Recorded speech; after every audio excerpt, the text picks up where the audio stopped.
Jangankan menyentuhnya, menatapnya saja tidak berani kalau belum halal. Ya, ya. Hati-hati ya, ingat. Allah udah ngingetin sebetulnya, inna kaida syaitani kana dha'ifa. Sesungguhnya tipu daya syaitan itu lemah. Kapan jadi kuat? Kalau kita ladenin. Tengah malam ada yang WA, assalamualaikum mufti, ya, kebaca. Hati-hati, tergoda. Hati-hati. Yang repot kan kalau diladenin. Jangan lupa tahajud ya. Iya bang, aku juga lagi ruku.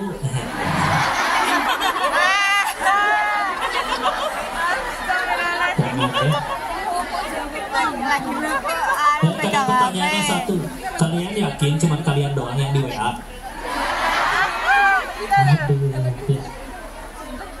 Udah bismillah. Yang muda-muda di sini jangan pacaran ya. Ingat dari awal kesini niatnya kerja, pengen bahagiain orang tua. Demi Allah orang tua gak akan bahagia kalau tahu apa yang kalian lakuin dengan pacar kalian. Kok orang tua saya nyuruh pacaran? Nah itu orang tuanya ngadep ke koko berarti ya. Itu dilurusin ya. Udah balik lagi. Tenang aja, tugas kita ini renungannya ya. Sahabat Nabi, karena Muharram itu kan ketika waktu akhirnya ditentuin, kenapa tanggal Hijriah dimulainya ketika kapan? Itu sahabat mikir. Kapan? Ketika Nabi lahir kah? Atau ketika beliau diangkat jadi Nabi kah? Atau ketika kejadian apa? Menang perang Badar kah? Tapi ternyata kan yang dipilih adalah kejadian Hijrah.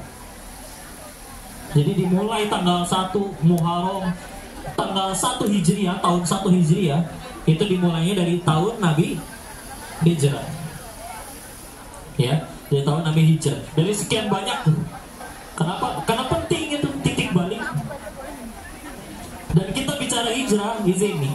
Sahabat Nabi dari golongan yang tua-tua itu kehitung jari. Kehitung jari. Paling cuman Abu Sufyan yang terkenal. Sisanya lebih nggak dikenal.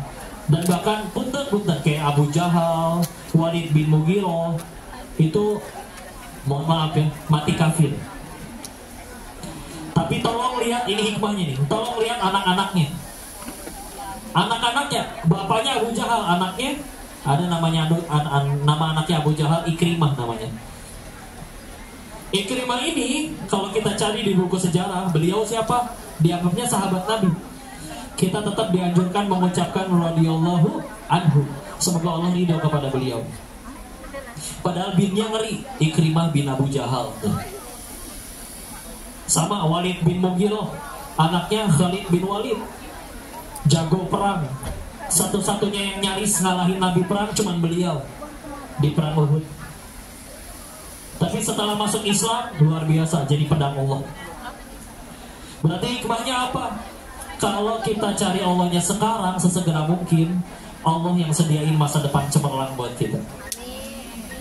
Karena mau gak mau, cepat atau lambat, suka tidak suka, kita butuh Allah, pasti nyari Allah. Tinggal pilih mau datangnya sukarela atau harus diseret pakai masalah dulu. Lebih parah lagi ada yang datang kepada Allahnya digotong pas sudah meninggal, ya, buat dikuburin.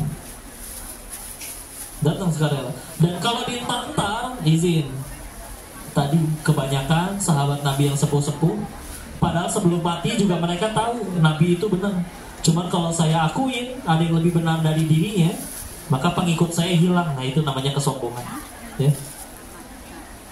Maka untuk daripada keburu mati dalam keadaan tidak baik, izin ya. Ngeri ya.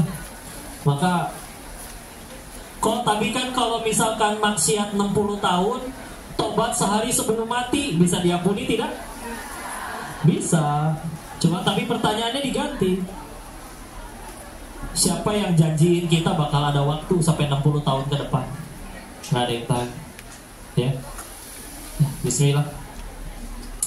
Udah tenang aja, nggak usah ragu. Di luar sana ada yang lagi maksiat tidak? Nggak tahu. Dan maksiat itu tetap dapat rezeki nggak? Dapat. Dari siapa? Masa kalian udah nurut sama Allah, Allah malah jadi pelit gitu ke kalian? Enggak lah. Ini namanya ngaji purnama ya. Tahu bulan purnama? Kira-kira orang kalau ngelihat bulan purnama ada yang berantem nggak? Enggak. Dengki gitu berantem. Kamu nggak boleh lihat, cuma saya doang yang boleh lihat bulan ini. Nggak boleh. Gimana? Satu dunia ngelihat bulan yang sama, nggak akan. Kenapa kamu nggak ikut bulan? Iya, nggak kebagian tiket, nggak mungkin. Ada bulan, ya. Jelas kelihatan. Ya. Maka Imam Ibnul Qayyim ngasih pelajaran. Begitu juga kalau orang tuh berantem, hasad, dengki. Kenapa? Karena beda sama ngelihat bulan. Karunia Allah tuh luas. Kalau dunia sempit. Udah mah sempit, rebutan, belum tentu dapat lagi. Karena sempit, jadi ya udah senggol-senggolan. Makanya sederhana. Kalau kita saudara seiman atau bahkan ada saudara sekandung, saudara terus berantem, pasti satu alasannya, nggak ada yang lain-lain. Satu alasan, ada dunia nyelip di antara mereka. Nah, suami istri misalkan berantem, ada yang nyelip di sini. Karena kalau tujuannya sama-sama Allah, kebaikannya disyukuri jadi pahala. Kekurangannya membuat sakit hati, penggugur dosa. Dua-duanya tiket ke surga. Temenan, dua-duanya pengen ke surga, nggak berani nyakitin satu sama lain. Nyakitin yang satu juga maafinnya, gampang. Saya kan nolongin dia bukan supaya dia cinta, biar Allah suka aja. Jadi enak maafin.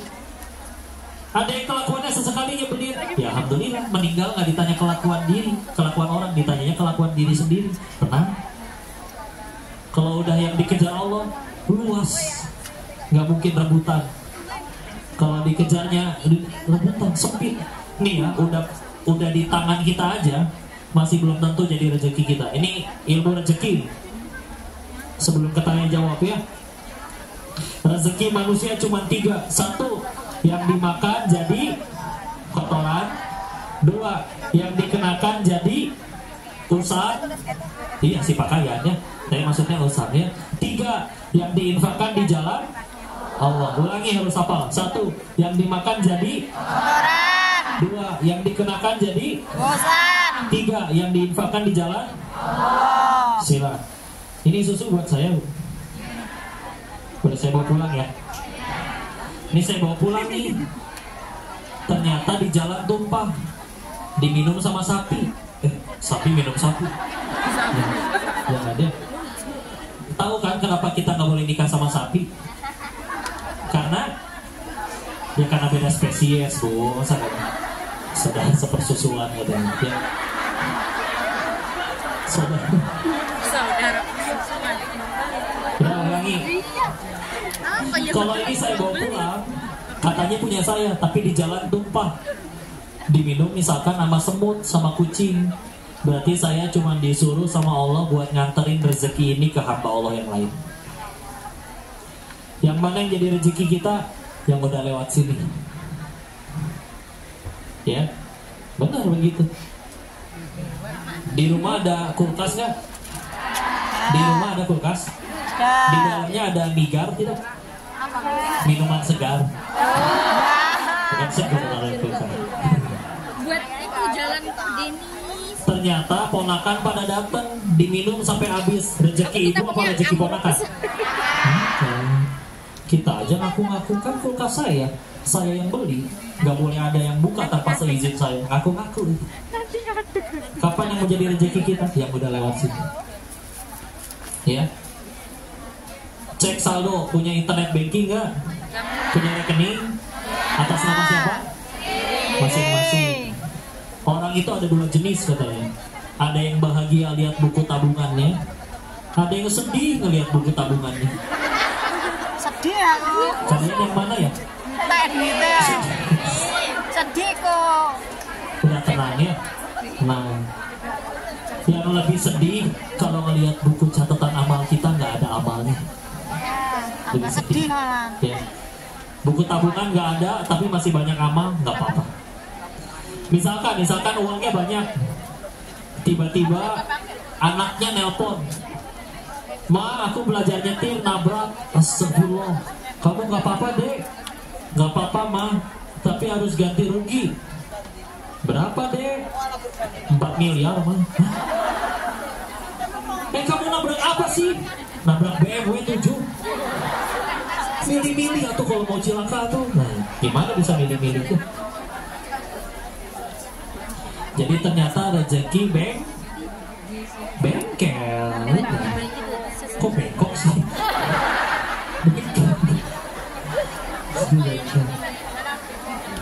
Gitu rezeki ya. Udah ngerti belum ini? Udah. Nih, kadang kita suka mikir kayak gini. Kok kalau ngambil yang halal doang biasanya kurang. Kalau yang haram kadang lebih banyak. Ada yang mikir gitu? Sekarang dilurusin. Kalau kata Allah mbak yang ini di akhir bulan rezekinya 1 miliar, maka mau pakai cara halal, mau pakai cara haram tetap 1 miliar demi Allah.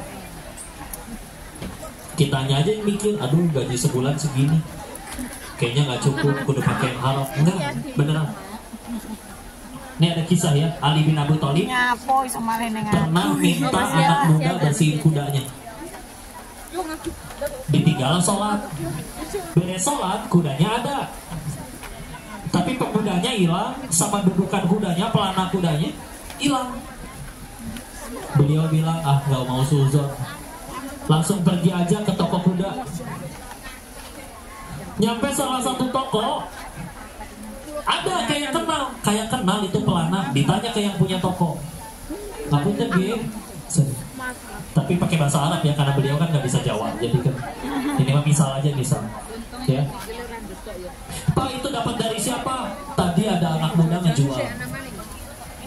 Pak, boleh tahu nggak dikasih harga berapa? Dijawab 1 dirham. Kata Sayyidina Ali dalam hatinya, demi Allah yang jiwaku berada dalam genggamannya, seberes aku sholat aku juga mau kasih 1 dirham ke pemuda itu. Tapi sok ini hikmahnya. Si pemuda berpikir, aduh sholat dulu, sahabat Nabi teh kalau sholat pasti lama. Jadi kalau diambil bisa dapat duitnya lebih cepat dan bisa jadi lebih gede. Ini belum tentu dikasih apa-apa kok. Maka akhirnya dia jual. Kata Allah rezekinya cuma 1 dirham. Dia udah keliling banyak toko, nggak ada yang berani nawar lebih. Mau enggak. Kalau mau nih 1 dirham, kalau enggak sana bawa pergi. Mau nggak mau, ya udahlah, daripada nggak laku. Dapat 1 dirham, tapi plus dosa. Kalau kita milih jujur, sabar, dapatnya juga 1 dirham, tapi plus pahala. Ah, punten itu yang korupsi, iya dapat di rekening. Kalau Allah nggak ngizinin dia pakai, ada buat bengkel, ada buat selingkuhan yang minta dibeliin mobil baru. Ya. Kayaknya selingkuhannya belum bisa nyetir, nabrak, rezeki bengkel lagi. Macam-macam. Dia bisa beli makanan, bisa beli 1000 bungkus, perutnya cuma buat 1 bungkus, nggak mungkin beli 1000 bungkus. Serba nggak bisa, terbatas kita itu. Jadi udah cari yang halal ya udah istilah. Ya. Pernah dengar ini kan? Cerita bapak-bapak jatuh ke sumur. Ulangi ya, ada bapak-bapak jatuh ke sumur, Bu. Minta tolong diturunin timba, lalu timba kerean. Naiklah ke atas, biar tenang, kasih susu dulu, baru cerita, bapak kenapa bisa jatuh, Pak? Dijawab, nggak tahu ya, saya peragain ya. Tadi saya berdiri di sini nih, terus jatuh lagi. Tapi jatuh yang kedua mati. Apa hikmahnya? Bapak tadi masih punya rezeki 1 gelas susu lagi. Karena udah nyampe tempat mati, naik dulu dia ke atas. Begitu selesai dijemput semua rezekinya, baru boleh mati. Beneran. Saya, ibu-ibu, semua orang se-Hongkong, 1 planet bumi dilarang mati. Ulangi.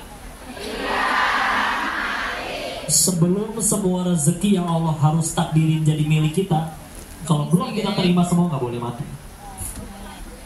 Ya. pasti ada dua hal yang selalu mengejar kita. Satu, ajal. Dua, rezeki. Pasti ngejar. Mau ibu ganti KTP, ganti nama, tetap rezekinya ke kita. Saudara. Terus kita demi sesuatu yang pasti datang, kita malah jadi bikin dosa. Rugi serugi-ruginya. Karena kalau udah judi nggak rezeki, nggak ngapa-ngapain juga nyampe. Coba udah koma, terkapar, nggak bisa apa-apa, di rumah sakit, tiduran. Kata Allah masih ada rezekinya, masuk lewat infus. Nggak boleh, nggak benar. Ya. Ada orang kebalik sekarang, saya pengen mati aja kok, nggak kuat ngadepin dunia. Dia tiduran di rel kereta, keretanya lewat, masih belum mati coba. Karena lewat di rel sebelahnya keretanya. Kan dia bukan petugas KAI ya. Jadi nggak tahu jadwalnya, tapi ada hikmahnya. Yang ada tensinya malu nih, ada yang lihat nggak ya? Di Thailand ada cerita kayak gini. Ada istri hamil besar, suaminya punya will. Tahu will? Wanita idaman lain. Ya mohon maaf ya, ini referensinya film azab soalnya ya. Ya ternyata dia sakit hati, dia masuk ke dalam, diminumin, ada botol-botol. Keminumlah 2 botol gelap, entah buat cuci piring kali atau buat bersihin WC. Bangun-bangun di rumah sakit, nanya ke dokter, dok, kok saya masih hidup? Iya, larutan yang ibu minum satu mengandung asam, yang satu mengandung basa, jadi netral dia dalam perut. Udah gak jadi mati. Belum waktunya bu, nggak boleh. Masih ada rezekinya. Nanti lihat ini ya, kalau mau dicari di Google gampang. Hadis Arba'in nomor 4. Nah itu tentang yang rezeki. Jadi waktu di alam rahim nih, kata Nabi, 40 hari sebagai nutfah, masih setetes mani.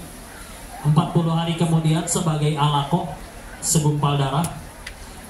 40 hari kemudian sebagai mudghah, segumpal daging embrio nih, masih segede biji kacang, calon jadi bayi ya. Dan ketika udah gitu 120 hari, Allah mengutus malaikat, termasuk di dalamnya meniupkan ruh dan nentuin sesuatu, termasuk tadi rezeki. Gak boleh mati sebelum diterima semua itu ya. Yakin? Yakin? Jadi kalau misal, ya pun kadang masalahnya cuma kurang yakin. Pejabat korupsi, ya mungkin tidak cukup yakin bahwa rezeki dijamin Allah. Orang main judi kalah, mungkin gak cukup yakin rezeki dijamin Allah. Suami pelit ke istri, mungkin gak cukup yakin kalau ngasih istri bakal Allah tambah. Mau direkam gak buat si bapak dikirim? Iya dong. Masya Allah. Rem. Ya udah bismillah ya. Satu, yang dimakan jadi Koran. yang dikenakan jadi Bosan. Itu pakaian juga sama. Ada banyak di lemari. Di 2018 tuh kan ada tsunami di Palu. Isi lemari mereka kan banyak bajunya. Tapi yang jadi rezeki ya yang nempel di badan aja, yang kepake sampai usang. Berani gak kita ngelihat ada orang pas habis tsunami pakai kaos kesayangan kita, dia sambil berdarah-darah, masa disuruh lepasin? Gak mungkin tega. Kan itu bukan rezekinya. Suka gak kalau ada gamis yang lucu? Suka? Suka? Misal kepikiran tuh pengen beli, di bawah sholat, gak akan khusyuk insya sholatnya itu ya. Allahu Akbar, ya Allah, gamisnya lucu, Masya Allah. Allahu Akbar, kebeli gak ya Allah. Sami Allah liman hamidah. Besok kan gajian. Allahu Akbar. Suami juga mau ngirim. Allahu Akbar. Teman juga ada yang mau bayar utang tahu. Allahu Akbar. Mana lagi diskon? Allahu Akbar. Tapi diskonnya terakhir hari ini doang. Harus dibeli ini ya. Yuk pasti beli. Astagfirullahaladzim. Astagfirullahaladzim. Assalamualaikum, assalamualaikum, assalamualaikum, assalamualaikum, assalamualaikum, assalamualaikum, assalamualaikum, assalamualaikum. Kayak beda ya. Khusyuk nggak sholatnya? Enggak. Biar khusyuk kita beli dulu kok. Nah itu hebat perempuan ya. Di sini mah ibu-ibu jarang naik motor ya. Jarang ya. Gak ada ya. Kalau di Indonesia kan banyak nih ibu-ibu tukang kebut ya. Tapi Allah mah tetap sayang gitu. Kalau di Indo suka pulang naik motor kan kalau di kampung halaman? Ya. Ya. Ada yang suka naik motor? Ya. Jujur, ini tanda sayangnya Allah ya. Berapa kali ibu sen kiri belok kanan lebih sering celaka atau selamat? Selamat. Sayang itu Allah. Kan yang celaka yang di belakang kagok liatin ibu.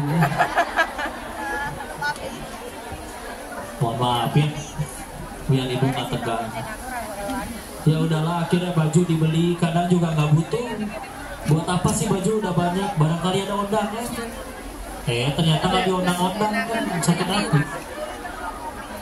Ditaruh di lemari, kadang lama itu bisa baru ketemu bajunya lagi tuh 5 tahun kemudian waktu pindahan rumah. Dicobain udah nggak muat, tambah gemuk ya.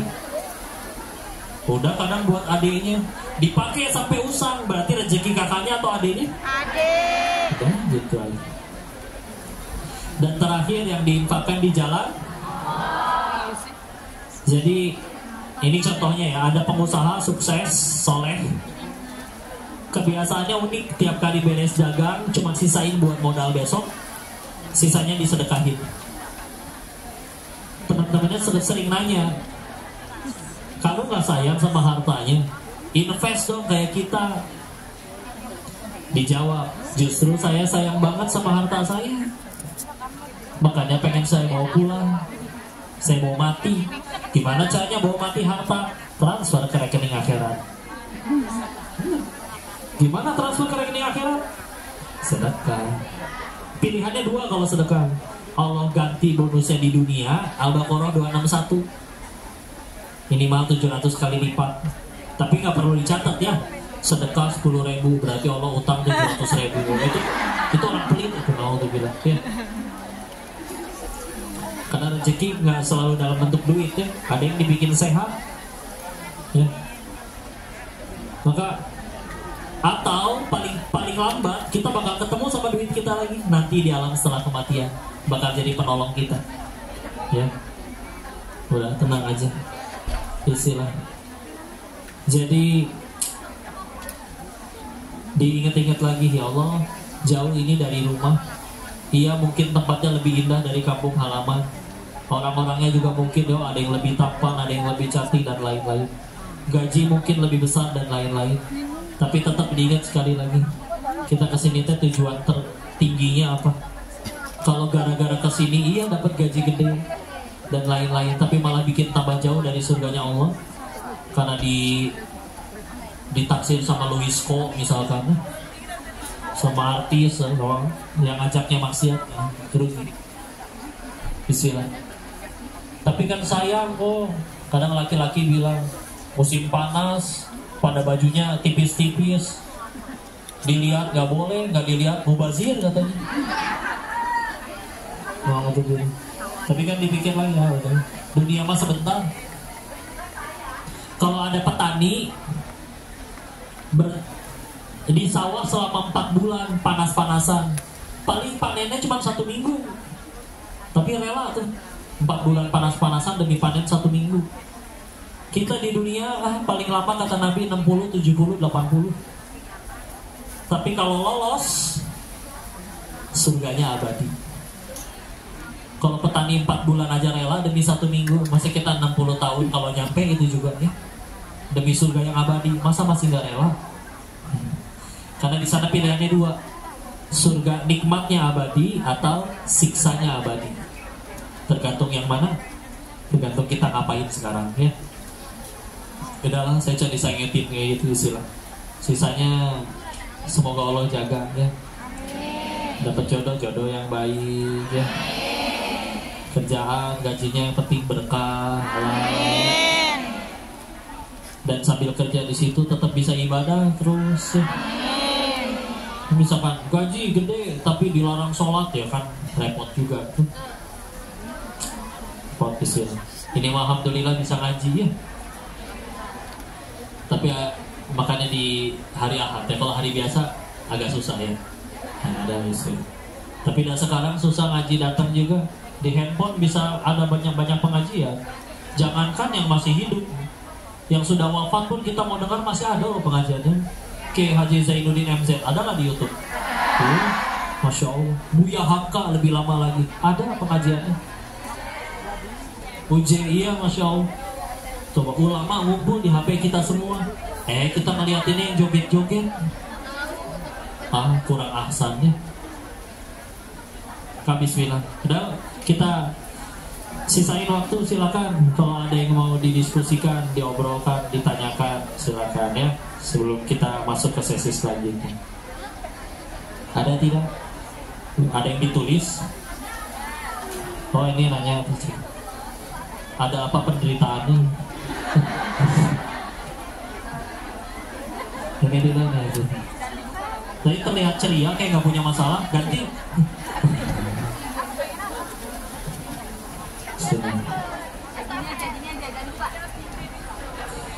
Ya, silakan.